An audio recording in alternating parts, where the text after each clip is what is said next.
Hey guys, welcome back to the channel. This is part 1 of our story. If you like this what if story and want to see part 2, let me know in the comments below. Before we start, don't forget to like, subscribe, and share this video with your friends. Also, check the description for more great content and my playlist. This story was posted by SpookyScaryAce on Wattpad. Now let's start. Prologue, part 1. The first was confused. The second was supposed to be enjoying a mimosa in heaven. The third was certain he died. The fourth was wary. The fifth wanted to know what the F was going on. The sixth was still in a daze. The seventh was staring in awe. The eighth wasn't fully there. One for all was certainly an interesting quirk with many secrets and such, but a power to this degree. It was completely unheard of. The power to resurrect the dead should not exist, to put it simply. If you were to ask any sane user of One for All what death was like, they'd tell you it was nothing. They'd tell you they forgot about the internal blackness the very second they blinked back into the living world. Then if you asked the second user, he'd say it's totally bonkers, but it feels great to think again. The other users don't claim him, we don't even know him. The early morning sun poured over the horizon, lighting up the beach with caramel hues, only just spilling into the modern city that sat quiet behind the newly awakened users. Distant sounds from the 6 a.m. commute were barely just in earshot of the group of dead people on the beach. It felt nice to them, being able to hear everyday buzz without the piling fear of an immortal criminal out to personally destroy your entire bloodline. It was like they were in the back seat of the car called life. Is that Toshi? Nana gasped, striding towards the pair of other actual living people stood on the beach. One was a tall, burly man built like a full wall. He was towering over a tiny kid who looked like personified bush, and holy see was he ripped too. The sixth scoffed, pulling up his neck guard, deciding these people weren't worth craning his neck for. The sad saga of shorties. It is him. Geez, he's giant. The seventh laughed. It was so contagious it got the other ghosts chuckling too. And this kid? When I was his age, I was eating ice cream on the sofa binging trashy reality shows. That elicited a few snorts which soon dissolved into full-on cackling. It's nice to finally meet you all. The first smiled softly.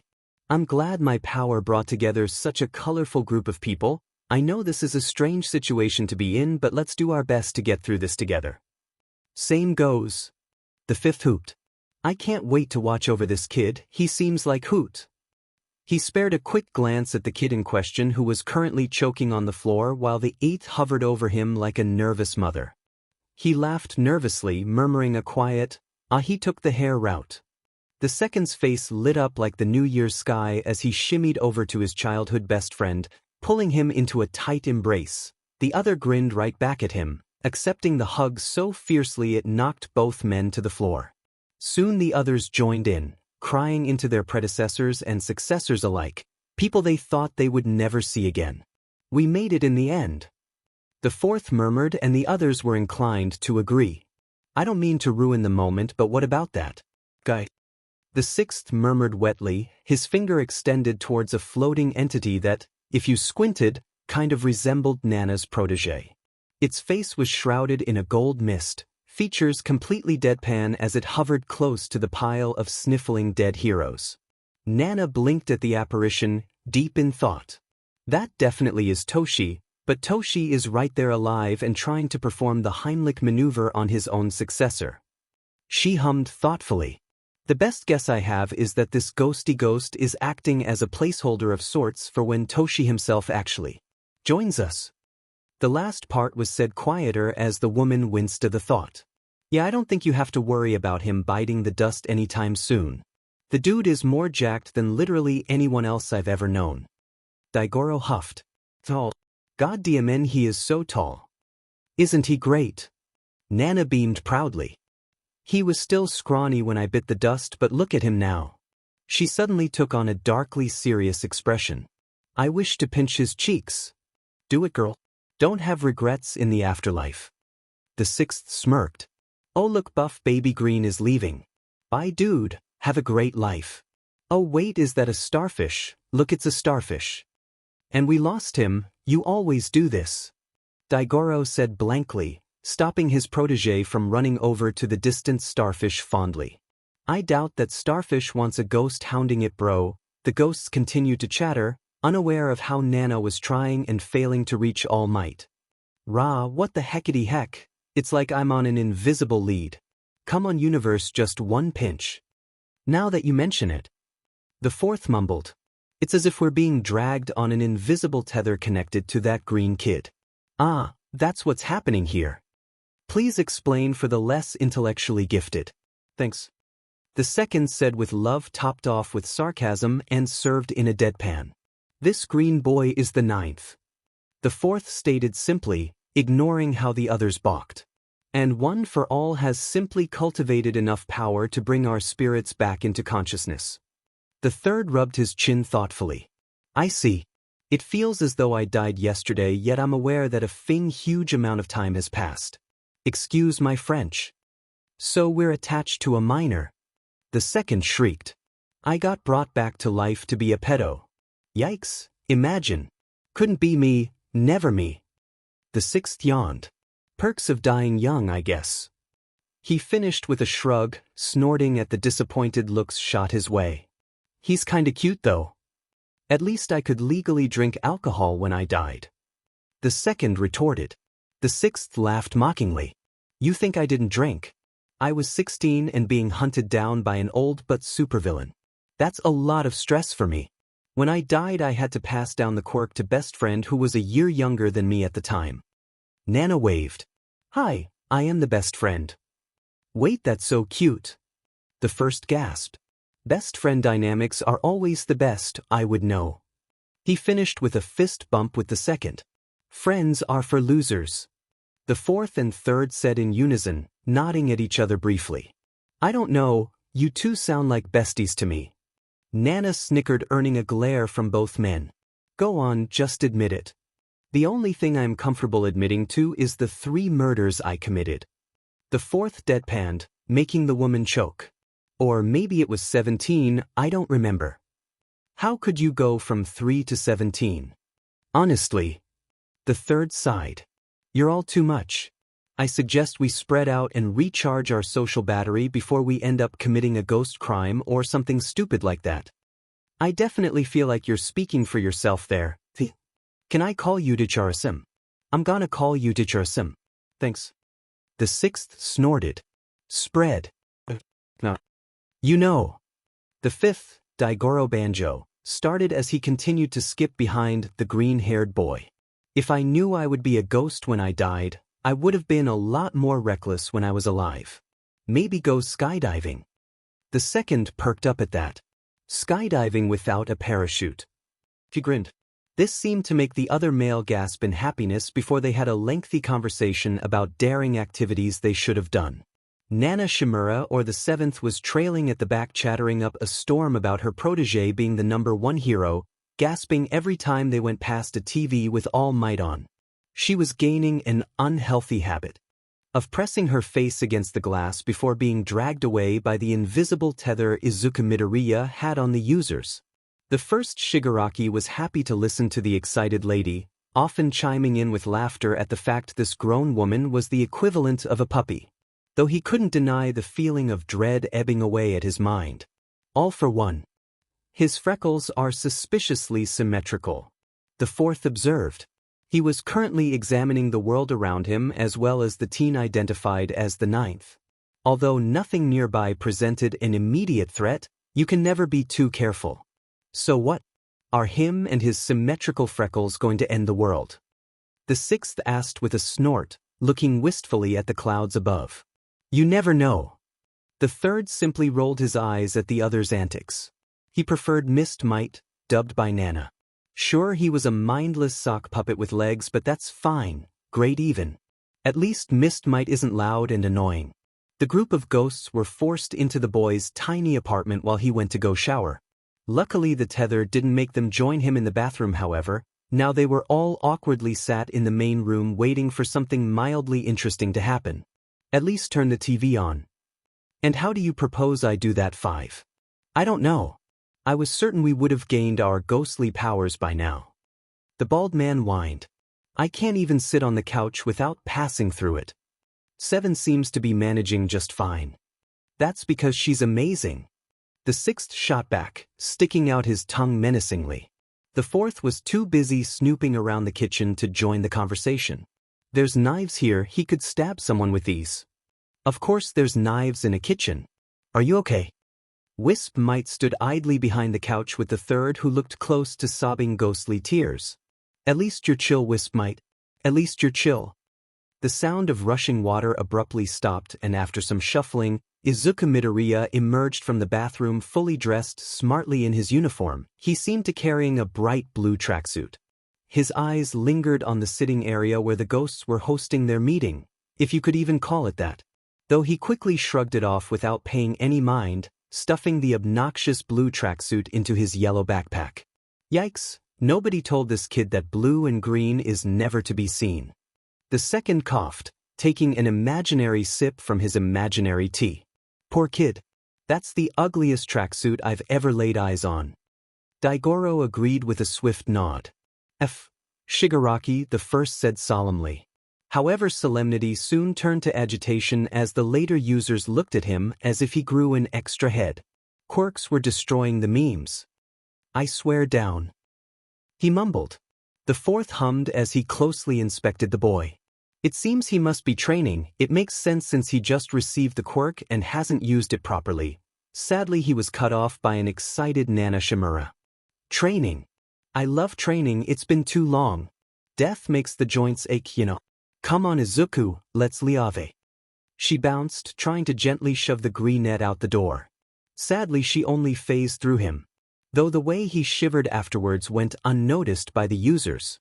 The band of ghosts followed close behind Midoriya as he walked down the busy streets of Mizudafu towards his destination.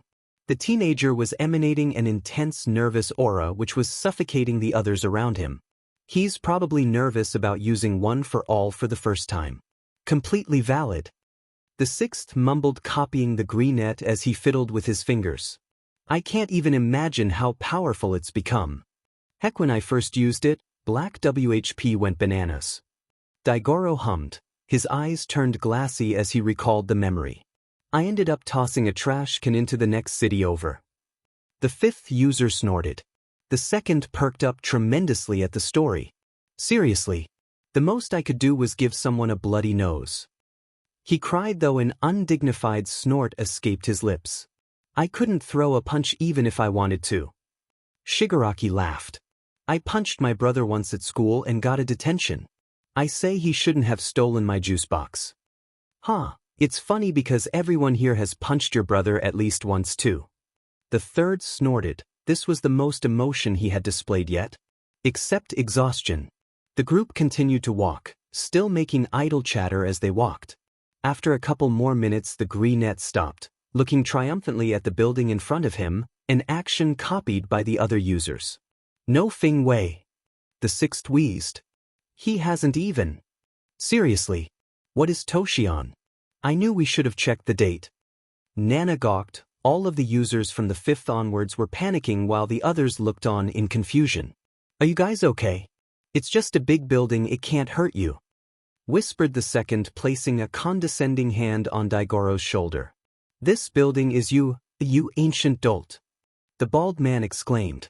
What's a UA? The 3rd mumbled, sending the 6th into a screaming episode. Nana had gone over to 𝐻𝗧𝗧𝗟𝗘 and started shaking him back and forth violently, shouting about how irresponsible he was being. UA is the top hero school in the area. It's really prestigious and is a pain in the butt to get into. It was still pretty new when I was alive though. The 6th answered, having calmed down from his little moment. Nana stopped shaking 𝐻𝗧𝗧𝗟𝗘 for a second to smile at the earlier users. And the green bean is going to tackle the entrance exam without having tested out the quirk, she said through gritted teeth before shaking the apparition once more. Toshi. Thought. Better. Somewhere inside you. All Might shuddered immensely. The 2nd tapped his chin thoughtfully. So what you're saying is. He started with a smile. This child is absolutely fed. Yeah, that's pretty much it. I wonder if he'll just combust. The 4th murmured as he tried to calculate how powerful the quirk had gotten over the years. He has to stay safe.